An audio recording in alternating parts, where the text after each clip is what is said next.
Bonjour. Les marchés boursiers connaissent depuis quelques semaines un repli significatif et sont sujets à une grande volatilité.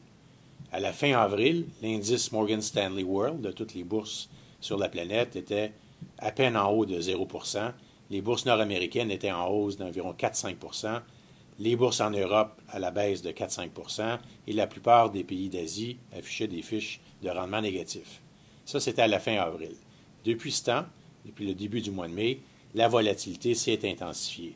L'euro, par exemple, qui est à la source des problèmes actuels, est à la baisse d'environ 6%, ce qui l'amène à près de 20% de baisse sur le dollar américain depuis le début de l'année. Les bourses nord-américaines qui affichaient une fiche positive depuis le début de l'année sont en recul de 4-5% depuis le début du mois de mai. Les bourses américaines également. Les bourses en Europe sont en repli de 15% et la Chine d'environ 10%. Il n'est pas toujours évident de cerner les causes des baisses occasionnelles de marchés boursiers, surtout lorsque ceux-ci sont en hausse de 30 ou 40% qu'ils sont depuis un an.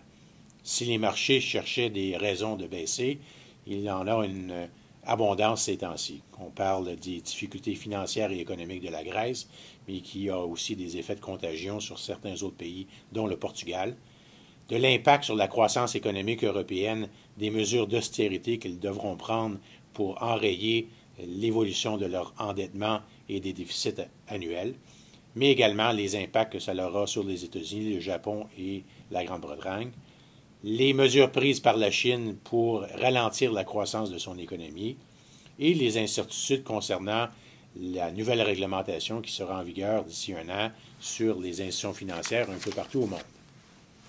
Après 20 ans d'expérience, il est toujours intéressant de constater comment la même nouvelle peut avoir un impact totalement différent sur les marchés, dépendant du sentiment des marchés. Le problème de la Grèce, par exemple, n'est pas soudainement apparu il y a quelques semaines. La Grèce accumulait, même dans les bonnes années de 2003-2007, des déficits annuels. Il est clair que les incidents économiques et financiers de 2008-2009 n'ont pas amélioré la situation. La vision à très court terme du marché fait en sorte qu'on parle de la Grèce maintenant et qu'il y a 3 mois, malgré que les problèmes étaient les mêmes, on n'en parlait pas. Et maintenant, tous en parlent, donc l'impact devient sur les marchés probablement disproportionné. Notre position sur la Grèce est que celle-ci devra fort probablement avoir à renégocier sa dette avec ses créanciers et contrairement au système en place en Amérique, les banques sont des parties prenantes des prêts aux principaux pays d'Europe. Donc, les banques devront fort probablement en Europe et un peu partout au monde, mais principalement en Europe, avoir à subir des pertes sur leurs prêts à la Grèce. Le président de la Deutsche Bank la semaine passée évaluait ces pertes-là de l'ordre de 50 à 70 milliards de dollars, ce qui est des montants importants, mais dans l'ordre des choses, ça représente environ 2 trimestres de bénéfices pour les banques européennes. Donc, un impact important, mais pas la fin du monde. Les troubles financiers de la Grèce ont par contre des effets collatéraux favorables sur certains pays.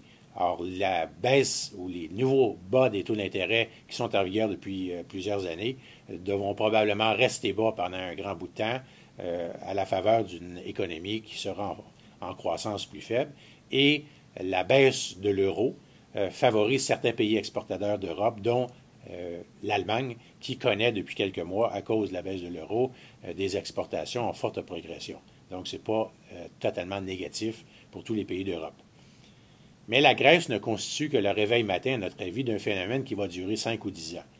Tel que nous le mentionnons dans notre conférence au University Club au mois de février, l'ensemble des pays du monde, et pas seulement de l'Europe, ça inclut le Japon et les États-Unis, auront à réduire leur déficit annuel et réduire le poids que représente leur endettement sur la taille de leurs économies graduellement au cours des prochaines années.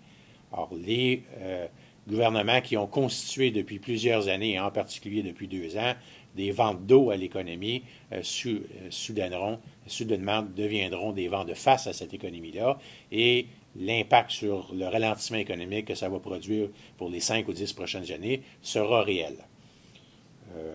Ceci explique, entre autres, pourquoi nos portefeuilles sont fortement investi au Canada et dans les marchés émergents, plutôt que d'être investi dans les pays dits riches, tels que les États-Unis, l'Europe et le Japon.